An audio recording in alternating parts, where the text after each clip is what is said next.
कूटनीति। किस चीज की कूटनीति भाई? अगर कहीं ऐसा हो जाता कि यहाँ भारत बीच में आ जाता और भारत ने डील करवाई होती, अब तक तो भारतीय मीडिया में गदर बच चुका होता था सुबह से लेकर शाम तक कि भारत की कितनी बड़ी विजय हुई है, आप जानते नहीं है। लेकिन मुसीबत यह है कि उस विजय के ऊपर एक दलाल ने पहले मिट्टी डाल दी थी। Hey guys, welcome back to our channel।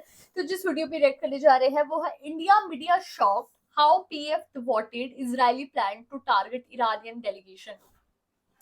तो यार लिटरली ऐसे बोला जा रहा है कि मतलब लड़ाई में तो मतलब शांत हो गई है, लेकिन अब ये क्या सुनने में आ रहा है, like this is so shocking. और मतलब यार इंडिया मीडिया इस बारे में क्या बोलती है वो तो वीडियो को देखकर ही पता लगता है। सो फिर आप भी देखिए, हम भी देखते हैं। Let's start. अगर आप भूल गए हैं तो उस मंजर को फिर देखिए।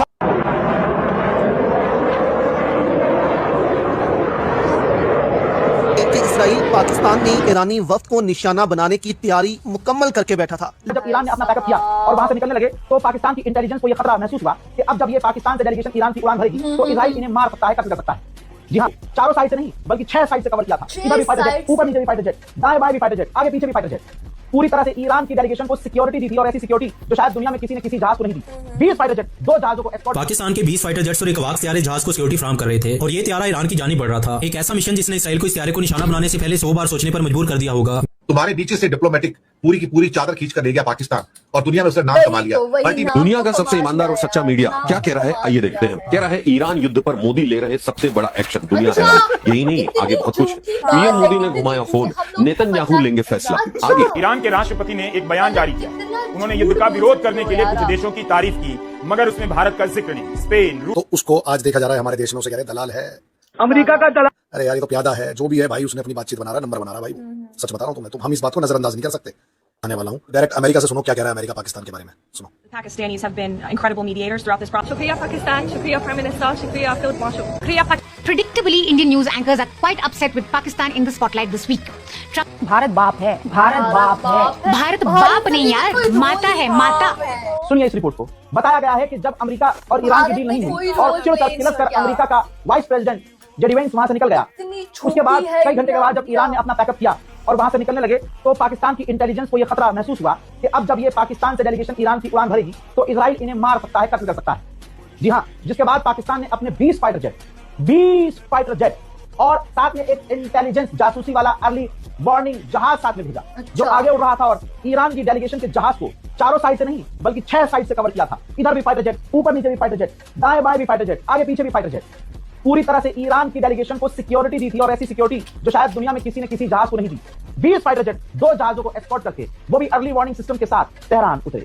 यही वजह है कि जब तेहरान पाकिस्तान की डेलीगेशन गई तो फिर पाकिस्तान को वही इज्जत मिली जो एक दोस्त को देनी चाहिए। वही तो, इससे अब तो बहुत अच्छे रिलेशन हो गए ईरान। हम तो 4-5 दिनों से आपको बता रहे हैं कि इसराइल पाकिस्तान में ईरानी वफ्द को निशाना बनाने की तैयारी मुकम्मल करके बैठा था, लेकिन अब खुद इसराइली अखबार ने, जो वहाँ के सरकारी अखबार हैं दोस्तों, दी जेरूसलम पोस्ट, ये दोस्तों बड़े अखबार हैं इसराइल के जो हर खबर पहले ब्रेक करते हैं, इन्होंने भी अपने मुंह से इस चीज का एतराफ कर लिया है कि हाँ, हम पाकिस्तान में ईरानी वफ्द को कत्ल करने जा रहे थे और इसके लिए एक खुफिया मंसूबे पर काम मुकम्मल हो चुका था। खुफिया मंसूबा दोस्तों सुनकर आप हैरान होंगे कि इसराइल को कैसे पाकिस्तान ने ये सब करने से रोका और कोई धमकी वगैरह नहीं लगाई कि ऐसा करोगे तो हम ऐसा कर देंगे। अपने एक्ट से ऐसा पैगाम दिया कि इसराइली पीछे हट गए खुद ब खुद, जिसका एतराफ दोस्तों खुद इसराइली अखबार कर रहे हैं। जबकि अब तो आप कह लें कि राइटर्स भी इस पर बोल पड़ा है। तो सोचें अगर ऐसा हो जाता तो पाकिस्तान की कितनी बदनामी होनी थी। दी जेरूसलम पोस्ट लिखता है कि इसराइल का खुफिया मंसूबा ईरानी डेलीगेशन को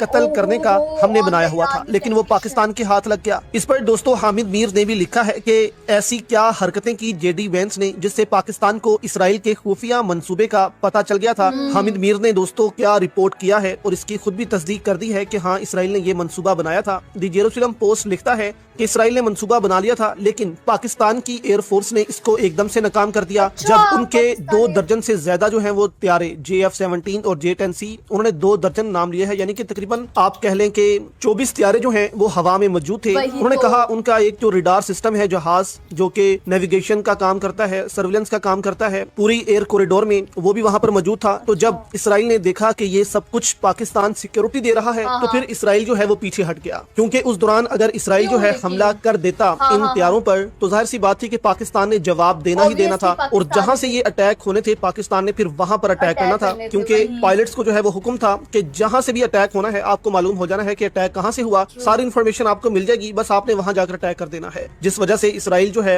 वो पीछे हटा और पाकिस्तान का मंसूबा कामयाब हुआ। इस पर हामिद मीर कहते हैं, मैं बहुत वसूख से बता रहा हूँ, अमेरिका और ईरान के दरमियान मुज़ाकरात कामयाब हो चुके थे और वो मुआहदे पर दस्तखत करने वाले थे। जब ट्रंप को जेडी वेंस ने बताया कि सब तय आ गया है तो इसने दस्तखत करने से मना कर दिया और अमेरिकन जो डेलीगेशन है उसको वापस आना पड़ा, ईरानी वहीं बैठे रहे। यानी कि मंसूबा ये था कि अभी जो है ईरानी डेलीगेशन को वापस भेजो ताकि इसराइल जो है वो हमला कर सके। ये इसराइल का दोस्तों मंसूबा था, लेकिन इन हरकतों से पाकिस्तान को पता चल गया और पाकिस्तान ने जवाबी कार्रवाई की। पाकिस्तान के 20 फाइटर जेट्स और एक वाक त्यारे जहाज को सिक्योरिटी फराहम कर रहे थे और ये त्यारा ईरान की जानिब बढ़ रहा था। एक ऐसा मिशन जिसने इसराइल को इस त्यारे को निशाना बनाने से पहले 100 बार सोचने पर मजबूर कर दिया होगा। जैसा कि आपको मालूम है, इस्लामाबाद में ईरान और अमेरिका के मुज़ाकरात का पहला मरहला हुआ था और ये मरहला बगैर किसी एग्रीमेंट के खत्म हो गया था। इन मुज़ाकरात के बाद अमेरिका के नायब सदर और उनका डेलीगेशन फौरन इस्लामाबाद से रवाना हो गया, लेकिन ईरानी वफद जिसमें ईरान के वज़ीर ख़ारजा और स्पीकर शामिल थे अभी भी इस्लामाबाद में मौजूद था। अब ईरानी वफद को भी ईरान वापस जाना था, लेकिन रास्ते में एक बड़ा खतरा मौजूद था। जी हाँ, इसराइल। ईरान को खदशा था कि मुज़ाकरात नाकाम होने के बाद इसराइल उस त्यारे को निशाना बना सकता है जिसमें ईरान के वज़ीर ख़ारजा और स्पीकर मौजूद थे। रवानगी से कबल ईरान ने यही खदशा पाकिस्तान के साथ शेयर किया। पाकिस्तान ने इस दरख्वास्त पर फौरी तौर पर रद्द-ए-अमल देते हुए ईरानी वफद की वापसी के लिए गैर मामूली सिक्योरिटी फराहम की। पाकिस्तान के तकरीबन 20 के करीब फाइटर जेट्स ने इस त्यारे को अपने हिसार में ले लिया और एक वाक त्यारा खामोशी से पूरे आसमान को स्कैन कर रहा था। ये कोई आम स्क्वाड नहीं था बल्कि एक फ्लाइंग फोर्ट्रेस थी, एक ऐसा ऑपरेशन जिसने उस खतरे को फिजा में ही दफन कर दिया जो ईरान को इसराइल से लाहक था। कि हम कराची में घुस गए, हमने ये कर दिया, किस तरह का तमाशा हुआ था आपको याद है कि आप भूल गए? अगर आप भूल गए हैं तो उस मंजर को फिर देखिए। पाकिस्तान घुस गई भारतीय सेना, ये अज्ञात बॉर्डर पर पाकिस्तान के भीतर दाखिल हो गई भारतीय सेना और देखिए मेजर गौरव आर्य को। इसका मतलब समझिए ये क्या है, ये अब पराक्रम का वो प्रदर्शन है जो कि दाव झेल नहीं पाएगा पाकिस्तान। अज्ञात बॉर्डर पर कहा जा रहा है कि भारत की सेना, भारत की आर्मी घुस गई है। अभी तक तो कहा जा रहा था कि सिर्फ एयरफोर्स अटैक कर रहा है, लेकिन अब भारत की आर्मी घुस गई है। मेजर गौरव आर्य, एक बार नेवी बीच में आके कराची पोर्ट पे आग लगा दे, मजा आ जाएगा। एक बार नेवी वाले आप भी जरा अपना इसमें हिस्सा डालो। आर्मी अंदर घुस गई है पाकिस्तान में, INS विक्रांत है, वहां से करिए 15-20 BrahMos fire, set fire to the Karachi port, आग लगा दो कराची में, फूंक डालो पूरे शहर। मेजर गौरव आर्य, क्या आपको लग रहा है पाकिस्तान का नक्शा बहुत बुरी तरह बिगड़ने वाला आज रात? मैं बता रहा हूं, आज की रात देखना कयामत की रात है पाकिस्तानियों, सो मत जाना, आज की रात को कयामत की रात है, तुम्हारे सर पे मौत का नंगा नाच हो रहा है। इस तरह से ये लोग भारत को बेइज्जत करते हैं और सबसे बड़ी बात, ईरान की बातचीत को इन्होंने इंडिया वर्सेस पाकिस्तान बना दिया। अरे भारत के पास एक स्वर्णिम मौका था, अगर हमने उसे गवा दिया तो हमें सरकार से सवाल पूछना चाहिए ना। तुम्हारे नीचे से डिप्लोमेटिक पूरी की पूरी चादर खींच कर ले गया पाकिस्तान और दुनिया में उसने नाम कमा लिया। अल्टीमेटली कांग्रेचुलेशन के मैसेज ईरान से, पाकिस्तान, अमेरिका से और चाइना से उसे प्राप्त हो रहे हैं, भारत में नहीं हो रहे हैं। और हम कहते हैं कि नहीं, हम चुपचाप अपनी कूटनीति। किस चीज की कूटनीति भाई? अगर कहीं ऐसा हो जाता कि यहाँ भारत बीच में आ जाता और भारत ने डील करवाई होती, अब तक तो भारतीय मीडिया में गदर बच चुका होता था सुबह से लेकर शाम तक कि भारत की कितनी बड़ी विजय हुई है, आप जानते नहीं है। लेकिन मुसीबत यह है कि उस विजय के ऊपर एक दलाल ने पहले मिट्टी डाल दी थी, क्योंकि भारत दलाली नहीं करता ना। जयशंकर तो नॉर्वे दलाली करता है सारी जिंदगी, कतर दलाली करता है, ओमान दलाली करता है। अब जो चाइना ने किया वो दलाली है क्या? और जब मोदी जी यूक्रेन युद्ध में जाके कह रहे थे कि भैया ये युद्ध का नहीं बुद्ध का टाइम है, तो मोदी जी दलाली कर रहे थे क्या उस टाइम?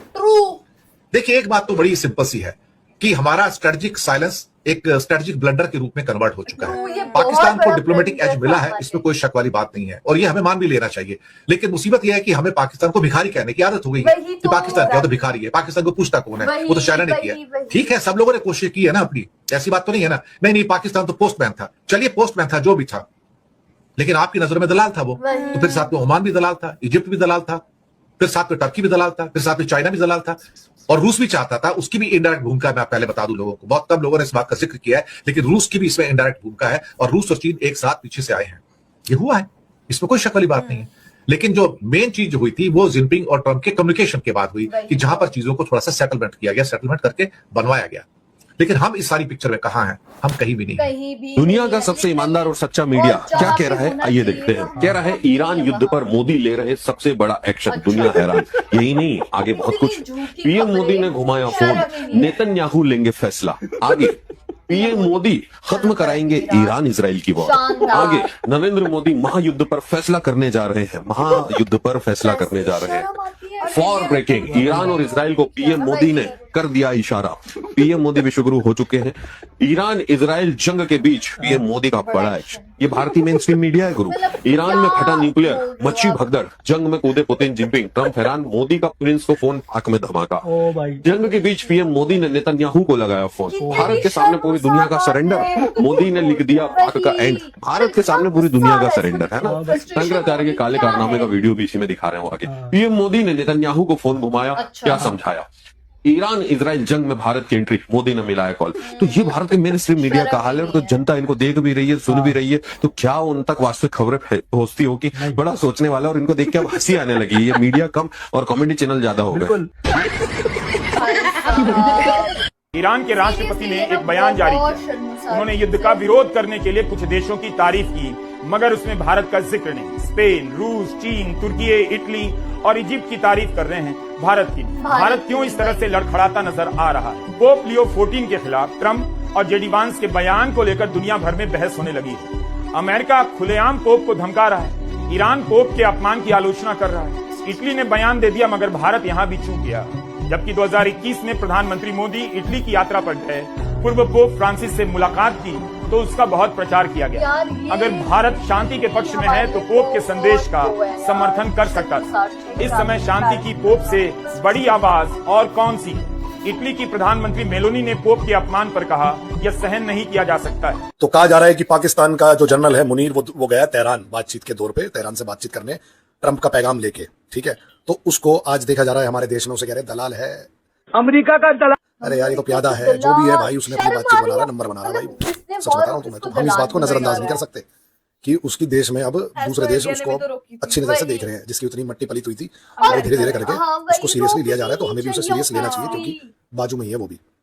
ठीक है, और दूसरी खबर जो मैं आपको दिखाने वाला हूँ, डायरेक्ट अमेरिका से सुनो क्या कह रहा है अमेरिका पाकिस्तान के बारे में। सुनो। Pakistanis have been incredible mediators throughout this process, and we really appreciate their friendship and their efforts to bring this deal to a close. So they are the only mediator in this negotiation. While there have been many countries around the world who want to offer their help, the president feels it's important to continue to streamline this communication through the Pakistanis, and so that's what continues to take place. देखा क्या कह रही है कि पाकिस्तान ने बहुत अच्छा काम किया है। ईरान और यूएस के बीच में जो पीस टॉक्स हुई थी ना इस्लामाबाद में, इसने बाखूबी अपना किरदार निभाया है मेडिएटर का। पता है तुम्हें कितना बढ़िया है ये पाकिस्तान, ये वो। और इनकी एंकर हमें क्या कहती है? It looks like Narendra Modi opening up his legs to Israel. Congratulations. तो पाकिस्तान भाई फूले नहीं समारा, हर जगह घूम रहा है। कह रहा है भाई बटोड़ लूंगा मैं, जहां से मुझे नंबर मिल रहे हैं ना, मैं नंबर ले लूंगा भाई सबके। उसका प्रधानमंत्री सऊदी है, अभी कह रहे हैं कि टर्की भी जाएगा, और आसिम मुनीर यहाँ से क्या नाम है ईरान के बाद सीधा वॉशिंगटन भी निकल सकता है। तो बाबा हर जगह यही छा रहा है। तो हमें इससे दिक्कत नहीं है, पाकिस्तान से करता रहे कुछ भी, नंबर कमा रहा है कमाता रहे। हम दूसरों की थाली में लड्डू नहीं देखते, हम अपनी थाली देखते हैं। तो हमें ये दिक्कत है भाई कि विश्व गुरु कहा जा रहा था, और अब तो ये हो रहा है कि दो टीमों का मैच चल रहा है और हमारी टीम का कैप्टन ही गायब है। वही तो पता नहीं भाई। और इसे गायब करने वाला कौन है? दिमाग लड़ाया इजराइल ने पहले ही रन आउट करवा दिया। बैटिंग भी नहीं करनी थी। कैसे? 2 दिन पहले ही बुला लिया था, 1 हफ्ते पहले ही, युद्ध से। क्या हमारे एजेंसियों को पता नहीं था? इतनी बड़ी बड़ी एजेंसी, क्या उन्हें पता नहीं था कि ये हमला करने वाला है, युद्ध करने वाला है ईरान के ऊपर? जानबूझ के कि इंडिया साथ ना दे ईरान का, पहले ही से ना ऐसा कुछ करते हैं कि इसे दूर ही रख देते हैं। तो ऐसे हमें दूर किया गया बाय इजराइल। ठीक है, और अब नंबर किसके बन रहे हैं? पाकिस्तान के। करवा कौन रहा है? अमेरिका दोस्त किसका है? इंडिया का। और इंडिया को क्या कर रखा है? पीछे। लिटरली यार इस वीडियो को देखकर ना इतना ज्यादा बुरा लग रहा है। ऐसा लगता है कि कितनी झूठी खबर फैलाई जा रही है इंडिया मीडिया के। एग्जैक्टली मतलब काफी एम्बैरेसिंग है, क्योंकि हम लोग सिर्फ लेट डाउन ही कर रहे हैं पाकिस्तान को, जो कि हमें नहीं करना चाहिए। अगर उन्होंने वॉर रुकवाई है तो अप्रिशिएट करना तो बनता ही है ऑब्वियसली यार। और उनको क्या बोला जा रहा है? दलाल बोला जा रहा है। सीरियसली ऐसे तो इंडिया भी दलाल है, अमेरिका ने भी अभी जंग रुकवाई थी रिसेंटली, तो उसको भी बोलना चाहिए। और देखा जाना इसमें लिटरली इंडिया का बहुत बड़ा रोल होना चाहिए था वॉर को रुकवाने के लिए, लेकिन इंडिया ने कोई रोल प्ले ही नहीं किया। तो सीरियसली इसको देखकर काफी दुख भी हो रहा है। तो गाइस यही था हमारा रिएक्शन। आप लोगों को कैसा लगा कमेंट करके जरूर बताइएगा।